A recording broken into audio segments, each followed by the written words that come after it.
Hello friends, guys, आपण जसा विचार करतो त्यानुसार गोष्टी घडत असतात. आपल्या मनात येणारे कुठलेही विचार हे मूर्त स्वरूपामध्ये उतरत असतात किंवा आपण जसा विचार करतो त्यानुसार आपल्या आयुष्यामध्ये गोष्टी घडत असतात. ही थिअरी सगळ्यात पहिल्यांदा कोणी म्हणली असेल? रॉन्डा बर्नीने द सिक्रेट या पुस्तकात. हो, असो. जर का हा विषय अध्यात्माशी संबंधित आहे, म्हणजे आपण जे विचार करतो ते विचार सत्यामध्ये उतरतात आणि त्यासाठी आपण सकारात्मक विचार करणं गरजेचं आहे, हा विषय जर का अध्यात्माशी संबंधित असेल तर याचे उल्लेख कुठल्याच भारतीय आध्यात्मिक पुस्तकामध्ये का बरं सापडत नाहीत?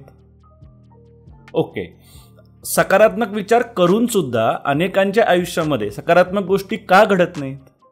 आणि या सगळ्या विषयाच्या बाबतीमध्ये माझं मत काय, त्याच्या आधी समजून घ्यायला हवा की हा नक्की विषय काय. पण त्याआधी एक महत्त्वाची अनाउन्समेंट. आपला मेडिटेशनचा ऑनलाईन कोर्स आहे 7 दिवसाचा. त्याची लिंक या व्हिडिओच्या डिस्क्रिप्शनमध्ये आहे. त्यावर क्लिक केलं असता तुम्हाला तिथे आपल्या कोर्सचे आणि मेडिटेशनच्या अकॅडमीची पूर्ण माहिती वाचायला मिळेल. तिथेच आपल्या कोर्सच्या रजिस्ट्रेशनचा फॉर्म देखील आहे. तो फॉर्म भरा, ॲडमिशन घ्या. कोर्समध्ये आपली भेट होईलच. थँक्यू. तर विषय असा आहे की 2006 साली रॉन्डा बर्न हिने द सिक्रेट हे पुस्तक लिहिलं, बरोबर. त्याच्या आधी रॉन्डा बर्न हिने याच विषयावर एक डॉक्युमेंटरी बनवलेली होती. पण द सिक्रेट या पुस्तकाचा जेवढा गाजावाजा झाला तेवढा गाजावाजा त्या डॉक्युमेंटरीचा झाला नाही. भारतीय लोकांपर्यंत सगळ्यात पहिल्यांदा हे पुस्तक आलं. ठीक आहे, या पुस्तकामध्ये रॉन्डा बर्न हिने सांगितलं होतं की आपण जसा विचार करतो तशा गोष्टी आपल्या आयुष्यामध्ये घडत असतात. आणि हे सांगताना ती यामागचं कारण लॉ ऑफ अट्रॅक्शन असं सांगते. काय हे लॉ ऑफ अट्रॅक्शन? तर जसं लॉ ऑफ ग्रॅव्हिटी असतं तसं लॉ ऑफ अट्रॅक्शन म्हणजे जसं गुरुत्वाकर्षणाचा सिद्धांत असतो तसा आकर्षणाचा सिद्धांत. हा सिद्धांत असं सांगतो की तुमच्या मनामध्ये ज्या गोष्टींचे विचार येतात त्या गोष्टी तुम्ही आकर्षित करता. ठीक आहे, याला लॉ ऑफ अट्रॅक्शन असं म्हणतात. जसं लॉ ऑफ ग्रॅव्हिटी हा या जगामध्ये सगळीकडे वर्क करतो, तसंच रॉन्डा बर्न हिचं असं मत आहे की लॉ ऑफ अट्रॅक्शन हा सुद्धा विषय या जगामध्ये किंवा हा सुद्धा सिद्धांत या जगामध्ये सगळीकडे वर्क करतो. जगामध्ये अशी कुठलीही व्यक्ती नाही ज्या व्यक्तीच्या मनामध्ये आलेले विचार मूर्त स्वरूपामध्ये उतरत नाहीत. याच बाबतीमध्ये ती अजून एक गोष्ट पण सांगते, ती म्हणजे हा विचार सत्यामध्ये कसं उतरतो. म्हणजे आकर्षणाचा सिद्धांतानुसार आपल्या मनामध्ये जो विचार येतो, लॉ ऑफ अट्रॅक्शनच्या सिद्धांतानुसार आपल्या मनामध्ये जो विचार येतो त्या गोष्टी आपण आकर्षित करत असतो. पण मग हे कसं काय घडतं? तर ती असं सांगते की युनिव्हर्सल सोल, वैश्विक शक्ती नामक एक गोष्ट आहे. आपल्या मनामध्ये जेव्हा एखादा विचार येतो तेव्हा तो विचार या युनिव्हर्सल सोलकडे, या वैश्विक शक्तीकडे एक ऑर्डर म्हणून सोपवला जातो. ठीक आहे, आणि जेव्हा ही ऑर्डर या वैश्विक शक्तीला मिळते तेव्हा ही वैश्विक शक्ती आपली इच्छा पूर्ण करते. म्हणजे आपला विचार मॅनिफेस्ट करते, म्हणजे आपल्या विचाराला मूर्त स्वरूप देते, आपल्या विचाराला सत्यामध्ये उतरवते. ठीक आहे, आणि म्हणून माणसाने कायम सकारात्मक विचार करावा असं रॉन्डा बर्न सांगते. कारण जर आपल्या मनामध्ये सकारात्मक विचार आले तर आपल्या आयुष्यामध्ये देखील सकारात्मक विचार उतरतात आणि आपल्या आयुष्यामध्ये देखील सकारात्मक गोष्टी घडतात. पण जर आपल्या मनामध्ये नकारात्मक विचार असतील तर ते विचार सत्य स्वरूपामध्ये उतरून, मूर्त स्वरूपामध्ये उतरून त्यानुसार आपल्या आयुष्यामध्ये देखील नकारात्मक गोष्टी घडतात. म्हणून माणसाने कायम सकारात्मक विचार करावा. पण या बाबतीमध्ये रॉन्डा बर्न हीच सांगते की कुठल्याही व्यक्तीच्या मनामध्ये एका दिवसामध्ये 60,000 विचार येत असतात. असं असताना या 60,000 विचारांच्याकडे आपण लक्ष ठेवू शकतो का? नाही. म्हणजे आपले 60,000च्या 60,000 विचार आपण सकारात्मक करू शकतो का, पॉझिटिव्ह करू शकतो का?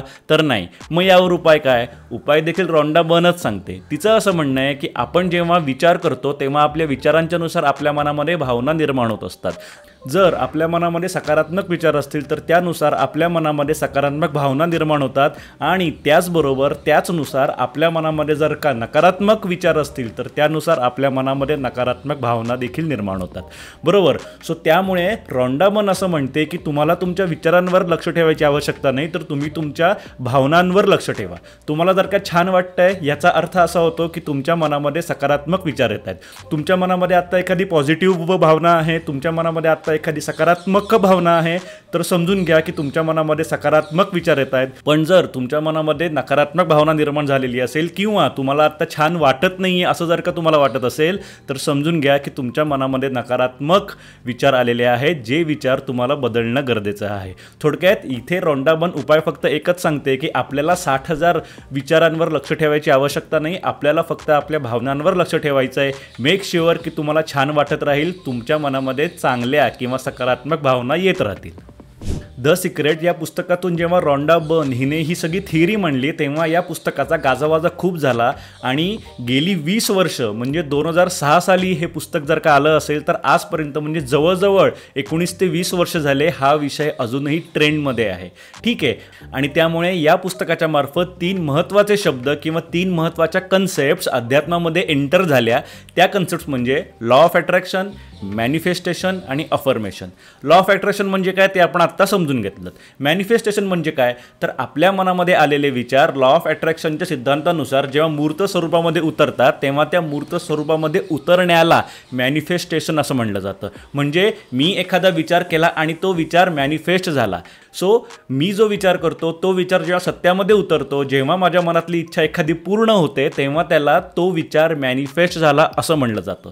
ठीक आहे. तर अफर्मेशनचा अर्थ काय होतो तर एखादी गोष्ट मॅनिफेस्ट होण्यासाठी मी जेव्हा रिपीट मोडवर एखादा विचार सातत्याने पर्पजफुली मुद्दाम माझ्या मनामध्ये आणतो तेव्हा त्याला अफर्मेशन म्हणतात. म्हणजे अनेक जण सांगतात की जर तुम्हाला एखादी गोष्ट आयुष्यामध्ये हवी असेल तर तुम्ही दिवसातली एखादी विशिष्ट वेळ ठरवून त्यावेळी स्वतःच्या मनामध्ये तो विचार परत परत परत परत आणणं गरजेचं आहे. मग तो विचार तुम्ही शब्दांच्या मार्फत आणू शकता किंवा व्हिज्युअल्सच्या मार्फत देखील आणू शकता. पण एखादी गोष्ट मूर्त स्वरूपामध्ये उतरावी, एखादी गोष्ट आपल्याला मिळावी यासाठी म्हणजेच एखादा विचार मॅनिफेस्ट व्हावा यासाठी जेव्हा आपण तोच विचार परत परत आपल्या मनात आणत असतो तेव्हा त्याला अफर्मेशन असं म्हणलं जातं. सो या पुस्तकाच्या माध्यमातून हे 3 शब्द किंवा या 3 महत्त्वाच्या कन्सेप्ट्स अध्यात्मामध्ये एंटर झाल्या. मी जेव्हा हे पुस्तक वाचलं तेव्हा मी देखील त्या पुस्तकामध्ये सांगितल्यानुसार माझ्या मनातले विचार मॅनिफेस्ट करण्यासाठी, माझ्या इच्छा पूर्ण करण्यासाठी manifestation, affirmation, law of attraction हे वापरायचं ठरवलं. पण जेव्हा मी हे वापरायचा प्रयत्न केला तेव्हा त्यानुसार माझ्या गोष्टी घडत नव्हत्या. म्हणजे माझ्या मनातले विचार काही झालं तरी मॅनिफेस्ट होत नव्हतं. मग हे कशा पद्धतीने होईल, यावर काही अजून उपाय आहे का हे पाहण्यासाठी जेव्हा मी या विषयामध्ये अजून खोल उतरलो तेव्हा माझ्या हाती जे काही सापडलं ते अद्भुत होतं. आपल्याला असं वाटतं की लॉ ऑफ अट्रॅक्शन, मॅनिफेस्टेशन हा विषय आपल्यापर्यंत सगळ्यात पहिल्यांदा रॉन्डा बर्न हिने आणला होता द सिक्रेट या पुस्तकामधून 2006 साली. पण रॉन्डा बर्नच्या जवळजवळ 40 ते 42 वर्ष आधी पाश्चिमात्य संस्कृतीमधल्याच एका माणसाने एक पुस्तक लिहिलं होतं ज्या पुस्तकामध्ये त्याने हा विषय आधीच मांडला होता. त्या व्यक्तीचं नाव होतं जोसेफ मर्फी आणि त्या पुस्तकाचं नाव होतं power of your subconscious mind. आता या power of your subconscious mind या पुस्तकामध्ये सुद्धा जोसेफ मर्फी याने हेच सांगितलेलं होतं की आपण जे विचार करतो ते सत्यामध्ये घडतं. आपल्या मनात जे विचार येतात ते विचार मूर्त स्वरूपामध्ये उतरतात. पण मग रॉन्डा बर्नचं पुस्तक द सिक्रेट आणि power of your subconscious mind हे जोसेफ मर्फीचं पुस्तक, या 2 पुस्तकांमध्ये मूलभूत काय फरक होता? तो फरक असा होता की रॉन्डा बर्न हे सांगताना असं सांगते की तुमचे विचार जेव्हा मॅनिफेस्ट होतात तेव्हा ते युनिव्हर्सल सोलच्यामुळे मॅनिफेस्ट होतात. वैश्विक शक्तीपर्यंत म्हणजे युनिव्हर्सल सोलपर्यंत जेव्हा आपला विचार जातो तेव्हा युनिव्हर्सल सोल, वैश्विक शक्ती तो विचार मूर्त स्वरूपामध्ये उतरवत असते. तर यामागचं कारण सांगताना जोसेफ मर्फी असं सांगतो की नाही, आपलं जे सबकॉन्शियस माइंड आहे ते अत्यंत पॉवरफुल असतं आणि ही आपल्या सबकॉन्शियस माइंडची किमया आहे की आपल्या मनात आलेले विचार हे मॅनिफेस्ट होत असतात आणि आपल्या मनातल्या तीव्र इच्छा या फुलफिल होत असतात. ठीक आहे. आता हे घडतं कसं? म्हणजे आपल्या मनात आलेले विचार मूर्त स्वरूपामध्ये उतरण्यामागे सबकॉन्शियस माइंडचं कंट्रीब्युशन काय? ठीक आहे. ते जाणण्यासाठी हिप्नॉटिझम हा विषय आता समजून घेऊयात. आता तुमच्यापैकी काही जणांच्या मनामध्ये असा विषय येऊ शकतो की अरे हिप्नॉटिझमचा यामध्ये काय संबंध? बहुतेक हा मुलगा विषय भरकटलेला आहे. पण नाही. ठीक आहे. सो सबकॉन्शियस माइंडच्या मार्फत आपल्या इच्छा पूर्ण कशा होतात हे समजून घेण्याच्या उद्देशाने आपण हिप्नॉटिझम हा विषय समजून घेणार आहोत. तर मानवी मनाचे 2 भाग होतात, सबकॉन्शियस माइंड आणि कॉन्शियस माइंड. याला मराठीमध्ये म्हणताना चेतन मन आणि अचेतन मन असं देखील म्हणलं जातं. पण अजून जास्त सोपं करण्यासाठी आपण इथे अंतर्मन आणि बाह्यमन हे शब्द वापरणार आहोत. ठीक आहे, बाह्यमन म्हणजे चेतन मन म्हणजे कॉन्शियस माइंड, तर अंतर्मन म्हणजे अचेतन मन म्हणजे सबकॉन्शियस माइंड. बाह्यमन आणि अंतर्मन या दोन कन्सेप्ट आपण इथे यूज करणार आहोत. ठीक आहे, आता मानवी मनाचे हे जे दोन भाग आहेत, बाह्यमन आणि अंतर्मन, या दोन्ही मनाची लक्षणं वेगळी वेगळी आहेत. या दोन्ही मनाचे गुण हे वेगळे वेगळे असतात. ठीक आहे, बाह्यमन जे असतं त्या बाह्यमनामध्ये विचार करण्याची क्षमता असते आणि त्यानुसार निर्णय घेण्याची क्षमता असते. ठीक आहे, जेव्हा आपण एखाद्या व्यक्तीला एखादी सूचना देतो तेव्हा ती सूचना सर्वप्रथम बाह्यमनापर्यंत जाते आणि बाह्यमनाच्या पाशी ती सूचना गेल्यानंतर बाह्यमन त्या सूचनेवर विचार करतं की ती सूचना फॉलो करायची की करायची नाही, रिजेक्ट करायची, यावर ते विचार करतं. विचार करण्यासाठी ते आपले पूर्वग्रह म्हणजेच आधीचे अनुभव यूज करत असतं. ठीक आहे, असं असताना बाह्यमनाने जर का विचार केल्यानंतर त्या बाह्यमनाला असं वाटलं की नाही ही सूचना फॉलो करता कामा नाहीये, तर बाह्यमन ती सूचना रिजेक्ट करतं, फेटाळून लावतं. बरोबर, पण जेव्हा बाह्यमनाला असं वाटतं की हां ही सूचना ॲक्सेप्ट करायला हरकत नाही, तेव्हा ते ती सूचना घेतं आणि अंतर्मनाकडे सबमिट करतं. उदाहरणार्थात समजा एखाद्या व्यक्तीने येऊन मला ही सूचना दिली की राकेश वर जा आणि वरच्या मजल्यावरून खाली उडी मार, तर ही सूचना सर्वप्रथम माझ्या बाह्यमनाकडे जाते आणि माझं बाह्यमन म्हणजेच माझं कॉन्शियस माइंड त्यावर विचार करतं की ही सूचना आपल्यासाठी हानिकारक आहे की ही सूचना आपल्यासाठी लाभदायक आहे. बरोबर, जर का ही सूचना माझ्यासाठी हानिकारक आहे तर माझं बाह्यमन त्यावर हा सगळा विचार केल्यामुळे ती सूचना फेटाळून लावतं, ती सूचना रिजेक्ट करतं, ती सूचना फॉलो करत नाही. ठीक आहे, पण समजा एखाद्या व्यक्तीने येऊन मला अशी सूचना केली की राकेश रोज सकाळी उठल्यानंतर 12 सूर्यनमस्कार करत जा, तुझ्या शरीरासाठी आणि तुझ्या मनासाठी हे फायदेशीर आहे. तर अशा वेळेला देखील ही सूचना सगळ्यात पहिल्यांदा माझ्या बाह्यमनाकडे जाते, पण यावेळेला माझं बाह्यमन त्यावर विचार करतं की हां ही सूचना आपल्यासाठी लाभदायक आहे, फायदेशीर आहे, आपण ती सूचना फॉलो करायला हरकत नाही. जेव्हा आपलं बाह्यमन एखादी सूचना पूर्ण विचार करून ॲक्सेप्ट करतं, फॉलो करायचा डिसिजन घेतं, तेव्हा ती सूचना बाह्यमन अंतर्मनाच्याकडे सबमिट करत असतं. आता बघूयात अंतर्मनाचं म्हणजे सबकॉन्शियस माइंडचे गुण काय असतात. सबकॉन्शियस माइंडमध्ये म्हणजेच अंतर्मनामध्ये एकच गुण असतो, तो म्हणजे आलेली सूचना एक्झिक्यूट करणं. कुठलीही ऑर्डर सबकॉन्शियस माइंडला म्हणजे अंतर्मनाला जेव्हा देण्यात येते तेव्हा आपलं अंतर्मन ती सूचना तंतोतंत एक्झिक्यूट करतं. अंतर्मनाकडे विचार करण्याची क्षमता नसते, अंतर्मनाकडे डिसिजन घेण्याची सुद्धा क्षमता नसते, अंतर्मनाकडे फक्त आलेली सूचना एक्झिक्यूट करण्याची क्षमता असते. आलेल्या सूचनावर ते हे विचार करत नाही की ही सूचना चांगली आहे की ही सूचना वाईट आहे, मनासाठी लाभदायक आहे की मनासाठी हानिकारक आहे, हा विचार अंतर्मन करत नाही, कारण अंतर्मनाकडे विचार करण्याची क्षमता नसते आणि त्यामुळे अंतर्मनाकडे निर्णय घेण्याची देखील क्षमता नसते. अंतर्मन कुठलीही सूचना फेटाळून लावत नाही, रिजेक्ट करत नाही. कुठलीही सूचना अंतर्मनाला दिली असता अंतर्मन ती सूचना तंतोतंत फॉलो करतं.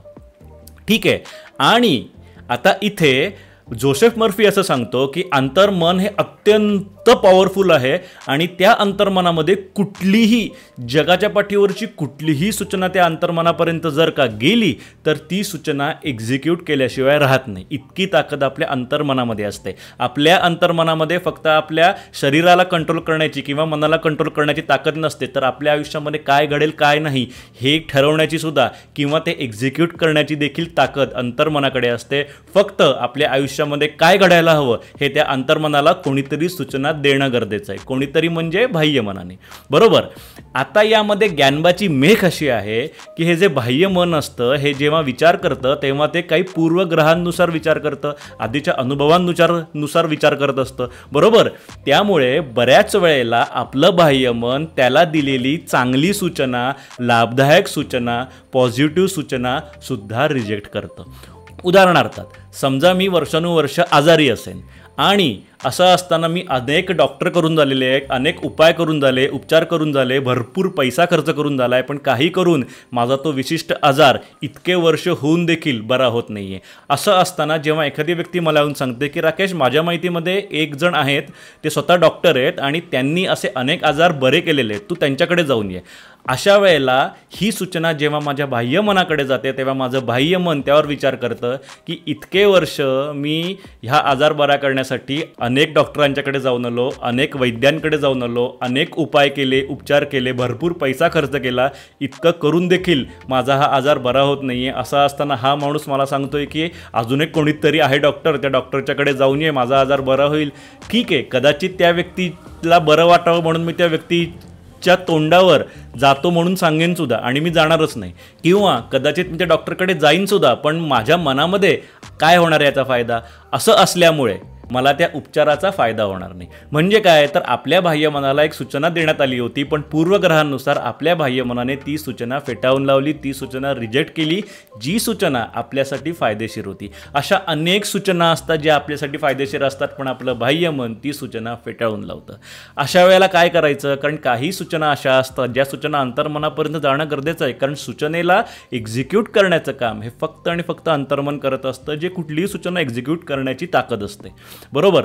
आता विषय हा येतो की जर का एखादी चांगली सूचना, एखादी बेनिफिशियल लाभदायक सूचना जर का माझं बाह्यमन फेटाळून लावत असेल, तर अशा वेळेला ती सूचना डिरेक्टली अंतर्मनाच्याकडे कशी पाठवायची? तर इथे एंटर करतं हिप्नॉटिझम. हिप्नॉटिझम म्हणजे काय, तर जेव्हा आपण बाह्यमनाला थोड्या वेळासाठी झोपवतो आणि एखादी सूचना डिरेक्टली अंतर्मनाकडे पाठवतो, तेव्हा याला हिप्नॉटिझम म्हणतात. आणि अशा वेळेला ती सूचना एकदा का अंतर्मनाकडे गेली की ती सूचना एक्झिक्यूट केल्याशिवाय राहत नाही. ठीक आहे, आता या बाह्यमनाला झोपण्याचं काम कोण करतं? तर बाह्यमनाला झोपवण्याचं काम हिप्नॉटिस्ट करतात. ठीक आहे, बाह्यमनाला झोपवतात आणि त्यांना आपण जे सांगू किंवा जे काही ठरलेलं असेल त्यानुसार हिप्नॉटिस्ट योग्य ती सूचना आपल्या अंतर्मनाकडे डिरेक्टली सबमिट करत असतं. बरोबर. ओके, हिप्नॉटिझम या विषयावर आपण एवढंच जाणून घेणार आहोत, कारण आत्ता आपला मुख्य विषय हा हिप्नॉटिझम नाही. हिप्नॉटिझमच्या बाबतीमध्ये अनेक गैरसमज आहेत. हिप्नॉटिझमच्यामुळे खूप मोठ्या मोठ्या गोष्टी होऊ शकतात असं अजिबात नाही, पण काही छोट्या मोठ्या केसेसमध्ये हिप्नॉटिझम देखील लाभदायक ठरू शकतं. आत्ता आपण याबद्दल एवढंच जाणून घेणार आहोत. परत कधीतरी कुठल्या व्हिडिओमध्ये आपण हा विषय सविस्तर समजून घेऊ. आता आपला मुख्य विषय काय त्या विषयाकडे येऊ. बऱ्याचदा असं होतं की लहान सहान गोष्टींसाठी मी हिप्नॉटिस्टकडे जायचं का, की अरे बाबा मला हिप्नोटाईज कर कारण माझ्या अंतर्मनामध्ये ही सूचना जाणं गरजेचं आहे, तर नाही. मग यावर उपाय काय, तर यावर उपाय म्हणजे स्वसंमोहन, म्हणजे सेल्फ हिप्नोटिझम. आता हे सेल्फ हिप्नोटिझम काय असतं, तर सेल्फ हिप्नोटिझमची थेअरी असं सांगते की जेव्हा एखाद्या सूचनेचं आपल्यावर हॅमरिंग केलं जातं, म्हणजे जेव्हा एखादी सूचना परत परत रिपीट मोडवर आपल्याला सांगितली जाते, तेव्हा एक वेळ अशी येते की ती सूचना बाह्यमनाला छेदून अंतर्मनापर्यंत जाते. ठीक आहे, जेव्हा एखाद्या सूचनेचं आपल्यावर खूप जास्त प्रमाणामध्ये हॅमरिंग केलं जातं, तेव्हा एक वेळ अशी येते की ती सूचना बाह्यमनाला छेदून अंतर्मनापर्यंत जाते, आणि एकदा का ती सूचना अंतर्मनापर्यंत गेली की ती सूचना एक्झिक्यूट झाल्याशिवाय राहत नाही. याचा अर्थ असा होतो की हिप्नॉटिझम ही गोष्ट आपण स्वतःवर सुद्धा करू शकतो. काही लहान सहान गोष्टींसाठी आपण हिप्नॉटिझम स्वतःवर देखील करू शकतो. त्यालाच सेल्फ हिप्नॉटिझम असं म्हणतात. ठीक आहे, याचं एक उदाहरण पाहूयात. हा विषय आपल्यासाठी नवीन अजिबात नाही आहे. हे आता मी जे उदाहरण देईन ते आपण सगळ्यांनी आयुष्यामध्ये अनेकदा केलेलं असण्याची शक्यता आहे. ठीक आहे, ते उदाहरण असं आहे की आपण लहान असताना शाळेमध्ये असताना आपल्याला असं सांगितलं जायचं की जर तुम्हाला पहाटे 5 वाजता उठायचं असेल तर रात्री झोपताना मी पहाटे 5ला उठणार, मी पहाटे 5ला उठणार, असं जेव्हा आपण घोकत झोपतो तेव्हा पहाटे 5 वाजता बरोबर आपल्याला जाग येते, गजर देखील न लावता. यालाच म्हणतात स्वसंमोहन, सेल्फ हिप्नॉटिझम. या सूचनांना स्वयंसूचना असं म्हणतात. जेव्हा आपण एखादी सूचना स्वतःला परत सांगत असतो, तेव्हा ती सूचना बाह्यमनाला छेदून अंतर्मनापर्यंत पोहोचते आणि ती सूचना एक्झिक्यूट झाल्याशिवाय राहत नाही. यालाच म्हणतात सेल्फ हिप्नॉटिझम, स्वसंमोहन. ओके. आणि म्हणून अनेकदा असं म्हणलं जातं की तुम्ही इतरांशी काय बोलताय यापेक्षा महत्त्वाचं आहे तुम्ही स्वतःशी काय बोलताय. तुम्ही स्वतःशी जे काही बोलाल ते तुमच्या अंतर्मनापर्यंत जाणार आहे आणि ते एक्झिक्यूट होणार आहे. तुम्ही जर का कायम मी आपला गरीब आहे, मी आपल्याला बिचार आहे, माझं असं माझं तसं, तुम्ही जर कायम असे नकारात्मक विचार करत राहिलात तर ते विचार एक ना एक दिवस अंतर्मनापर्यंत जाऊन ते एक्झिक्यूट होणार आहे. पण जर का तुम्ही सकारात्मक विचार केलात, पॉझिटिव्ह थिंकिंग जर का तुमचं असेल, तर ते विचार देखील तुमच्या अंतर्मनापर्यंत जाऊन ते विचार देखील आयुष्यामध्ये मॅनिफेस्ट होणार आहेत. थोडक्यात रॉन्डा बर्न असं सांगते की तुम्ही जे विचार करता ते मॅनिफेस्ट होतं, त्यामागे युनिव्हर्सल सोल कारणीभूत आहे.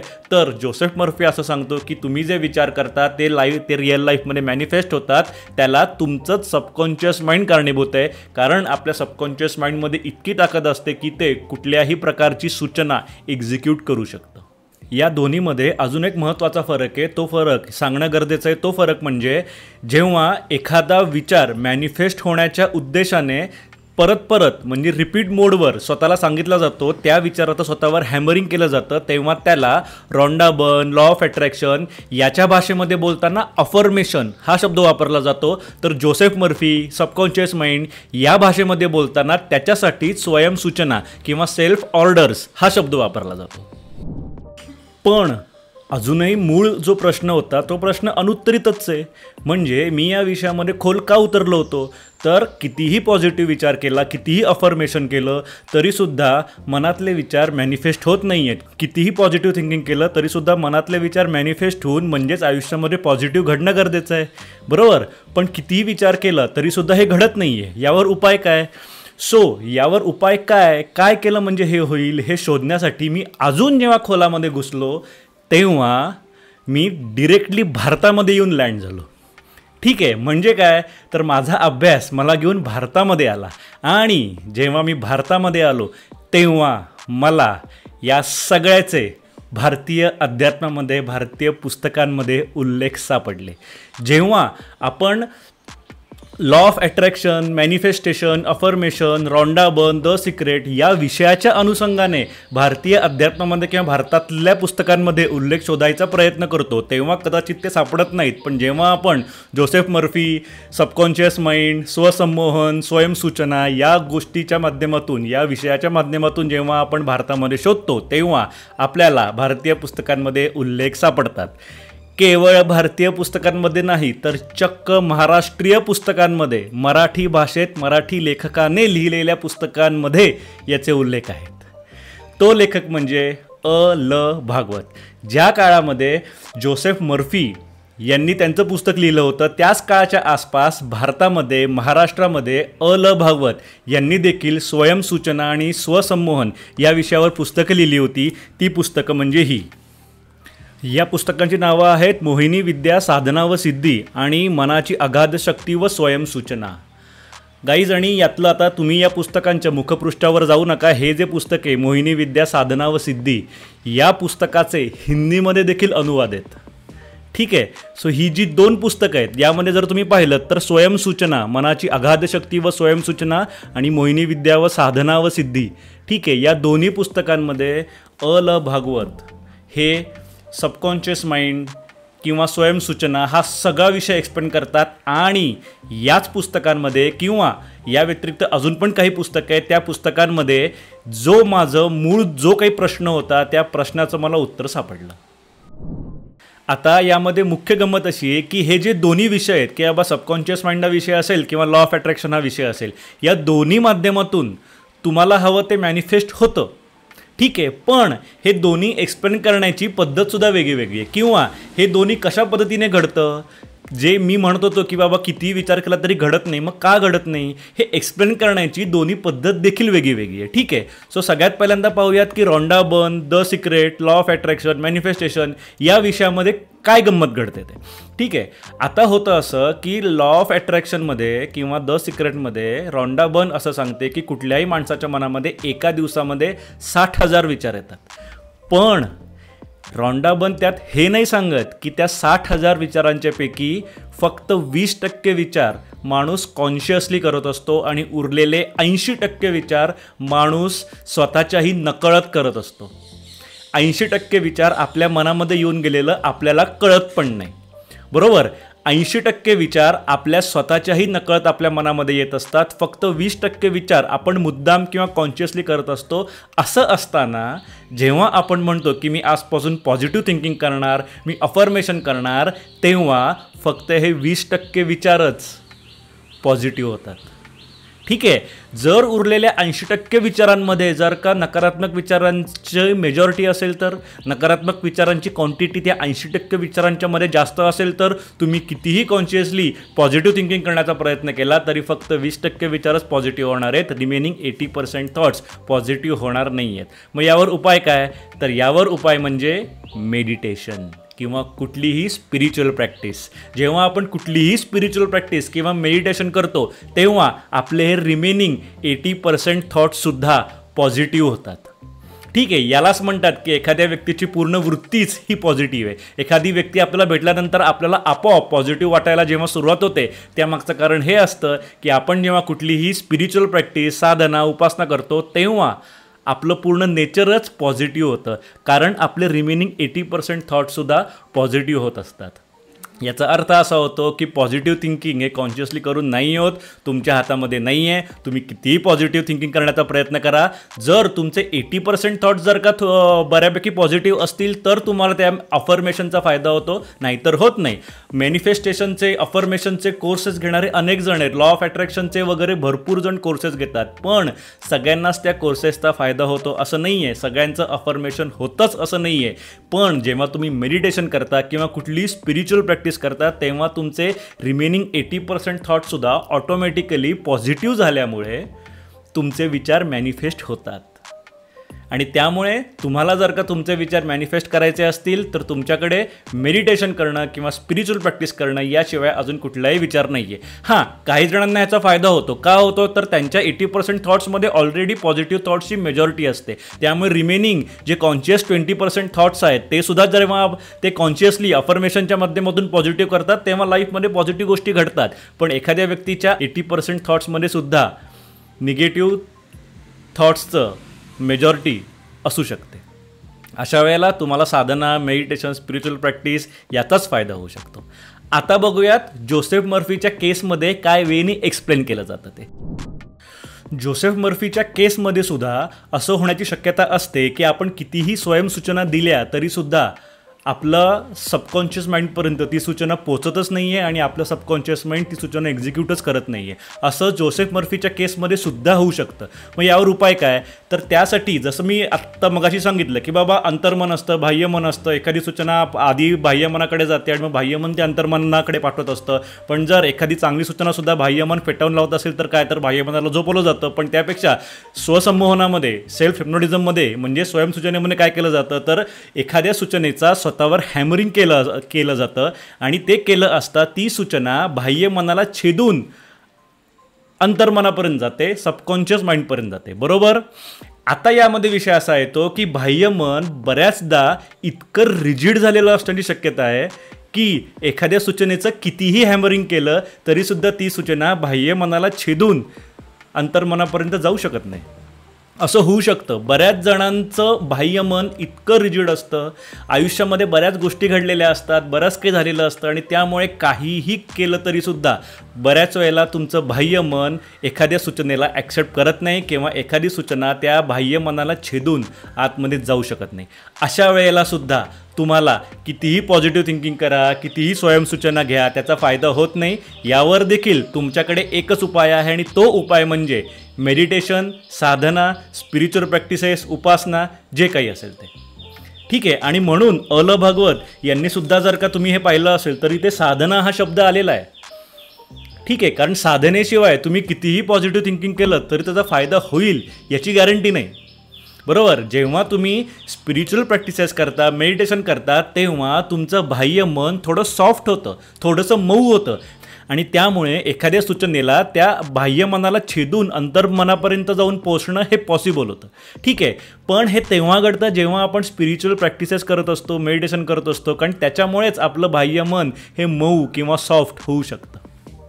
ठीक आहे. सो रॉन्डा बर्नची केस असो किंवा जोसेफ मर्फीची केस असो, लॉ ऑफ अट्रॅक्शन असो किंवा power of your subconscious mind असो, काही असो, तुम्ही कुठल्याही वेळी जरी विचार केला तरीसुद्धा तुम्हाला जर का तुमचे विचार मॅनिफेस्ट करायची इच्छा असेल तर त्यासाठी तुमच्याकडे मेडिटेशन किंवा स्पिरिच्युअल प्रॅक्टिस याच्याशिवाय कुठलाही मार्ग उपलब्ध नाही.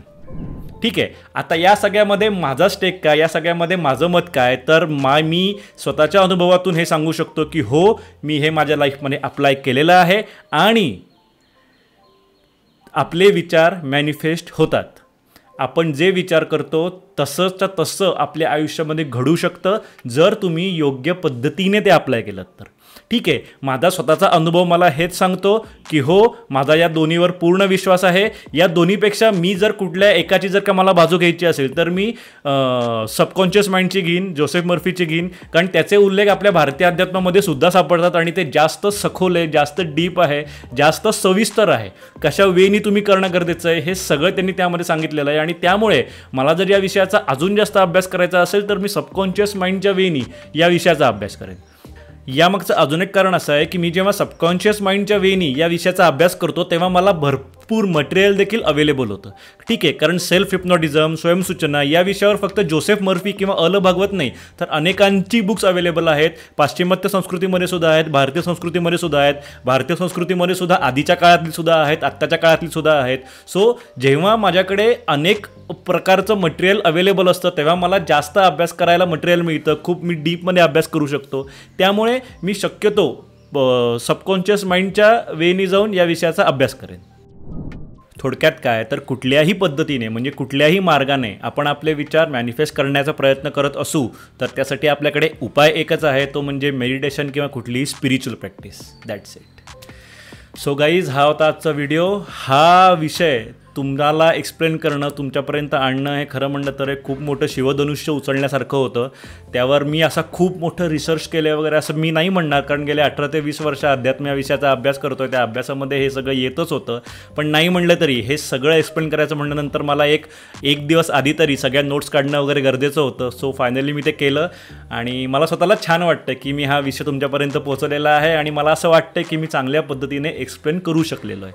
ठीक आहे, त्याचा तुम्हाला नक्की फायदा होईल. त्यामुळे तुम्हाला जर का मेडिटेशन करायचं असेल, स्पिरिच्युअल प्रॅक्टिसेस करायच्या असतील तर आपला मेडिटेशनचा कोर्स आहे. त्या कोर्सची लिंक मी या व्हिडिओच्या डिस्क्रिप्शनमध्ये देतो आहे. त्या लिंकवर क्लिक करा. त्यावर क्लिक केल्यानंतर तिकडे तुम्हाला आपल्या कोर्सची पूर्ण इन्फॉर्मेशन आणि अकॅडमीची देखील पूर्ण इन्फॉर्मेशन मिळेल. माझ्याबद्दल पण थोडंफार तुम्हाला तिकडे वाचायला मिळू शकतं. जर कोर्स करायचा असेल तर ॲडमिशन घ्या. 7 दिवसांचा ऑनलाईन कोर्स आहे लाईव्ह, ज्यामध्ये मी स्वतः लाईव्ह येऊन तुम्हाला मेडिटेशन हा विषय शिकवत असतो. इंटरॅक्टिव्ह आहे, ज्यामध्ये तुम्ही माझ्याशी डिरेक्टली संवाद पण साधू शकता, तुमच्या शंका विचारू शकता. आपण मस्त 7 दिवसाचा कोर्स असतो, मस्त गप्पा भरपूर होतात. ठीक आहे, सगळ्या शंकांचं निरसन आपलं त्या कोर्समध्ये केलं जातं. जसं मी तुम्हाला शिकवत असतो तसं तुमच्याकडून सुद्धा मला त्या कोर्समध्ये बरंच काही शिकायला मिळत असतं आणि त्यामुळे तो कोर्स घेण्यासाठी मी देखील खूप एक्सायटेड असतो. ठीक आहे, त्यामुळे तुम्हाला जर जमणार असेल, कोर्स करायचा असेल तर नक्की आपल्या कोर्सला ॲडमिशन घ्या. सो हा होता आजचा व्हिडिओ. आजचा व्हिडिओ जर तुम्हाला आवडला असेल तर व्हिडिओला लाईक करा, शेअर करा आणि कमेंट करा. तुमच्या कुठल्याही शंका असतील, काहीही प्रश्न असतील तरीसुद्धा कमेंटमध्ये लिहा. कमेंट करून आम्हाला त्या शंका विचारा. आम्ही त्या शंकांचं निरसन करण्याचा नक्की प्रयत्न करू. ठीक आहे. सो आयुष्य सुंदर आहे, आपल्याला अजून सुंदर बनवायचं आहे आणि त्यासाठी मेडिटेशन करणं गरजेचं आहे. Rakesh Deshpande signing off. Bye bye.